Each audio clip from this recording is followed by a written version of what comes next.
السلام علیکم ورحمۃ اللہ وبرکاتہ۔ پیارے بھائیوں اور بہنوں، کیسے ہیں آپ سب؟ امید کرتا ہوں آپ سب خیریت سے ہوں گے۔ دوستو، آج کی اس ویڈیو میں آپ کو ایک ایسا قرآنی عمل بتانے لگا ہوں کہ اگر آپ کے سر میں جب بھی درد ہو تو اس آیت مبارکہ کو آپ نے پڑھنا ہے اور انشاءاللہ عز و جل آپ کے سر کا درد ختم ہو جائے گا۔ تو وہ آیت مبارکہ کون سی ہے؟ چلیے دوستو، آپ کا ٹائم ضائع کیے بغیر آپ کو بتا دیتا ہوں۔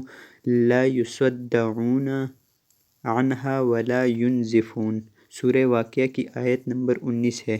جس کو سر درد ہو اس آیت کو 3 مرتبہ پڑھ کر سر پر دم کرے، انشاءاللہ درد جاتا رہے گا۔ تو دوستو، کیسی لگی آپ کو آج کی ویڈیو؟ کمنٹ سیکشن میں ہمیں ضرور بتائیے گا۔